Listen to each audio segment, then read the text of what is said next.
I had to talk about a story that's very, very important.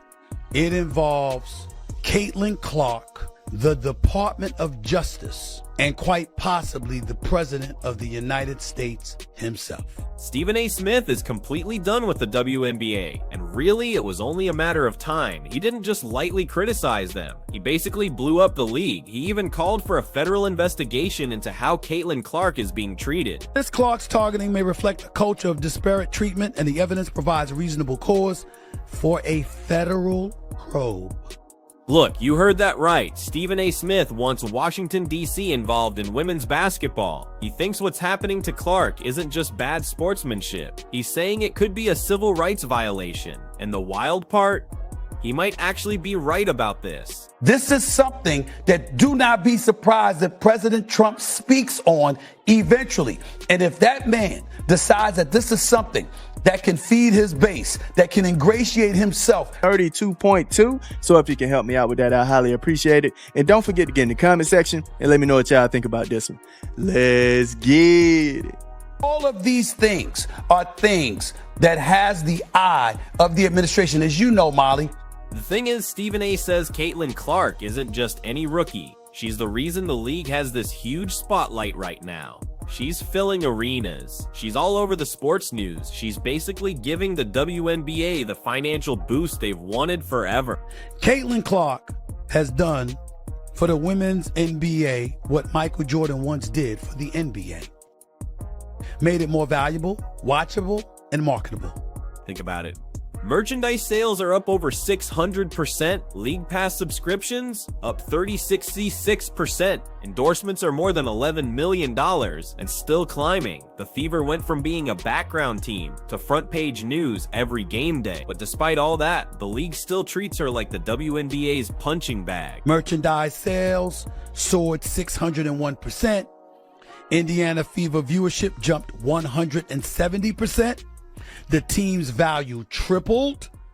League Pass subscriptions climbed 366%. So, after all her achievements and giving so much to this league, what does Caitlin Clark get back? Just endless physical abuse. We're talking about plays that could end her career. Last season, 17% of all flagrant fouls in the league were against her. That's more than double the next player. It's like the WNBA became a how to beat up Caitlin Clark training camp. And the referees, they're just watching it happen. 17% of flagrant fouls were against Clark. 17%. I mean, there's how many players? And 17% are all against Clark. We've seen Clark get poked in the eye, she gets tripped, she gets blindsided, sometimes all in one play, and somehow she ends up with a technical foul. You couldn't even write this kind of crazy stuff for a TV show. And Stephen A., he just wasn't having it. He drew a clear line. There's real physical play, and then there's straight up abuse. He said this is abuse. Instead of protecting its transformative star, the league's leadership ignores the relentless targeting of Ms. Clark, treating its greatest asset as if she were a PR headache.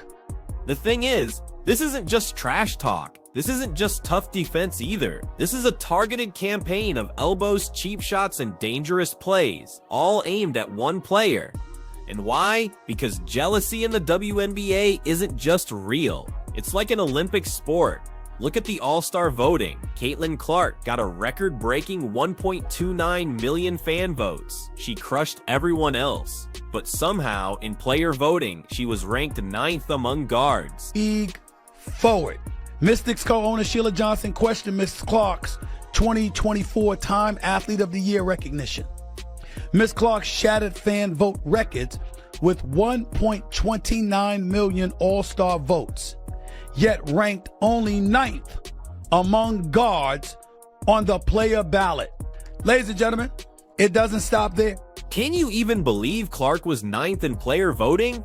That's like putting prime LeBron James 9th in the whole NBA. That's not an accident. It's not a coincidence. It's more like them saying, we're going to show this rookie her place. The message from other players was crystal clear. We don't care how much you've helped the league. You won't get our respect. On the map, they should be saying, hey, good for you. We're going to compete like hell, but thank you. We're getting the attention we have long deserved. No. They're going after her. They're so resentful, so petty, so jealous. Now here's where Stephen A. really got fired up. When she wasn't at the All-Star weekend, ratings dropped 36%. That's not just a small dip, that's a total ratings disaster. It proved Clark isn't just important to the WNBA. Right now, she is the WNBA. Without her, interest falls apart, sponsors get unhappy, and casual fans disappear fast. Remember I talked about people being jealous? The Cheryl Swoops of the world and others. Remember I pointed that stuff out? Remember I talked about the rough housing?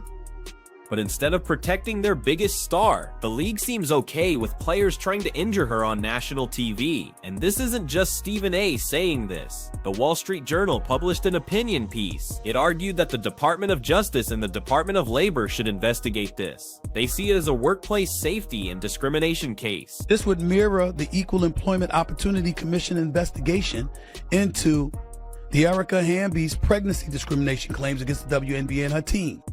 Congress and Labor and Justice departments would be justified in examining the facts. What's crazy is Stephen A. even compared this to past federal cases. Big institutions got hit with huge civil rights settlements, like Columbia University's $21 million payment. Plus, to make things even crazier, Congressman Jim Banks sent a letter to Commissioner Kathy Engelbert. He's demanding answers about officiating, targeting, and any internal talks about Clark. Congress and Trump's administration demanded answers. Columbia's recent $221 million settlement for civil rights violations shows the effect of such scrutiny. So yeah, the Caitlin Clark issue isn't just sports talk anymore. It's a political hot topic. Stephen A. made his point clear. If the WNBA wants to grow, you don't mess with the person bringing in all the new attention and money. You protect her, you market her, you make sure defenders aren't blindsiding her like a WWE villain. And if they don't be surprised when the feds show up. Sponsors will start leaving, and fans will stop coming. If the Trump administration can settle with Columbia for a $221 million settlement over what's taking place on the campus, you think you can definitively rule out what kind of noise can be made if the WNBA continues to allow this treatment? But here's the thing. There's also the total hypocrisy. Other WNBA players act like they're always the victims. They demand protection when they take a hard foul, but when it's Clark, suddenly, anything goes. The logic is just mind-blowing. Stephen A. put it best. If a player is dominating you on the court, you get better. You defend them cleanly. You don't try to hurt them because you're upset. That's not true competition. That's just insecurity. Wearing knee pads. Season, Chicago Sky Guard Trinity Carter blindsided Clark on an inbound play, and her teammates were ecstatic. They're acting as though Carter hit a game-winning shot. They're high-fiving each other, they're laughing, they're talking. Last season, 17% of flagrant fouls were against Clark. 17%. And by the way, sponsors and TV networks are really paying attention to all of this. A lot of huge deals are tied directly to Clark's name. Her presence affects broadcast rights, it affects ad sales, and ticket demand. And with new player contract talks coming up, the money really mattered. If attendance and ratings drop when Clark isn't playing, you can bet those numbers will be used against players when they ask for bigger salaries. Happening, the Wall Street Journal writing about that when they did, you know that was just a couple of weeks after those ladies wore those t-shirts. You know, there's a collective bargaining negotiation coming up, and then all of a sudden that story comes out. That's not a coincidence for me. Walks like a duck and quacks like a duck. It ain't a damn mongoose. You got to pay attention and watch the tea leaves and see what's going on here. What's even worse is how clear the league officials' complicity is. Referees have constantly ignored the brutal fouls against Clark, but they're super quick to call a penalty on her for the smallest reaction. This isn't just bad refereeing, it's an institutional bias that has made the workplace toxic. The Wall Street Journal has already compared this to big civil rights cases. They're suggesting the Department of Justice might need to step in if the WNBA can't fix this themselves. The concern is that that resentment is then leading to targeting on the court. It's happening at a higher rate for Caitlin Clark than anyone else. And unfortunately, it's creating a textbook hostile work environment for Caitlin Clark. And under Title VII of the Civil Rights Act, the federal government does have an ability to engage here, should they so choose. Listen, the backlash is getting serious, even at the very top. Congressman Jim Banks has formally demanded answers from Commissioner Kathy Engelbert. He wants to know why the league isn't protecting its most valuable player. Big sponsors are getting worried about their money. They're seeing a hostile work environment. Even quiet analysts are speaking up now. Rebecca Lobo and others have warned that this constant targeting hurts players' safety and it damages the league's reputation. Sophie Cunningham told the Wall Street Journal she's Caitlin Clark's teammate, the Indiana Fever. The star player of the league is not being protected. Rebecca Lobo, analyst, ESPN. What does she say? Every single one of those plays against Caitlin Clark has been a foul. Stephen A. Smith put it very directly. He said if he were Clark's father, she would have already retired, and he would have sued the league into bankruptcy. All because they let this dangerous environment continue. The fact that Clark keeps playing through all this abuse, that just shows how tough she is. But it doesn't excuse the WNBA from its job to keep players safe. Do you know what Gino Auriemma said? He said she's being targeted. I don't remember when Michael Jordan came into the league, guys looking to go out and beat him up. The irony is almost too hard to believe. Clark has done more to boost the WNBA in one single season than most players have in their whole careers. Her arrival caused merchandise sales to jump over 600%. Team values in some cities have tripled. League Pass subscriptions hit record highs. She's brought in massive endorsement deals that help the entire league. But instead of welcoming this huge success, many veteran players have reacted with open hostility and dangerous plays. It's almost like assault. There is no denying the fact that Caitlin Clark has been mistreated by jealous dump divers in the WNBA. There's no denying it. But I don't need a federal investigation to prove it. We all have eyes. We all can see it. And Stephen A's final warning hit hard. He said the WNBA is at a crossroads right now. They can either admit what's happening and stop it, or they can keep ignoring it. If they ignore it, the league's reputation, money, and future will all fall apart. Protect your stars, or get ready for the federal government, your sponsors, and public opinion to come down hard on you. He thinks they have a real case there. They have an argument. And do we doubt that at his discretion, at his disposal, if he finds this to be an issue that's politically expedient for him, that Trump won't use this to feed his base? What's crazy is the sarcasm wasn't lost in his voice at all. Stephen A practically laughed at how absurd this all is. A league begging for relevance is actively trying to hurt the one player who can give it to them. It's like finding a golden goose, then throwing rocks at it until it stops laying eggs. The thing is, the Caitlin Clark situation is now bigger than basketball. It's a conversation about workplace safety, and it's about whether the WNBA actually wants to succeed. You have coaches, you have CEOs, you have agents calling her white bread, right? You have retired players. Man, there's so many analysts, journalists. You have so many people that are woven into the league just talking crazy about Caitlin Clark and treating her like she's an outcast or something. Like, it's weird.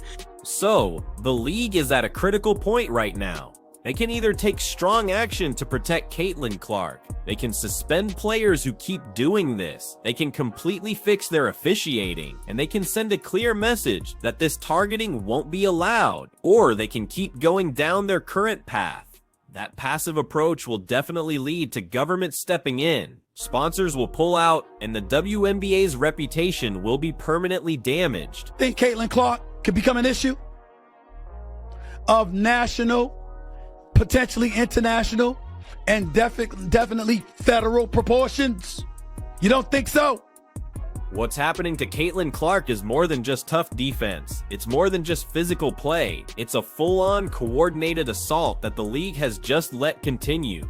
She's been poked in the eye, she's been blindsided by cheap shots, she's been tackled to the court over and over, all while referees just stand there and watch. In one really bad play, Clark got tripped, elbowed, and almost clotheslined in a single possession. So, Molly, it ain't just sports that I'm doing a lot more than sports.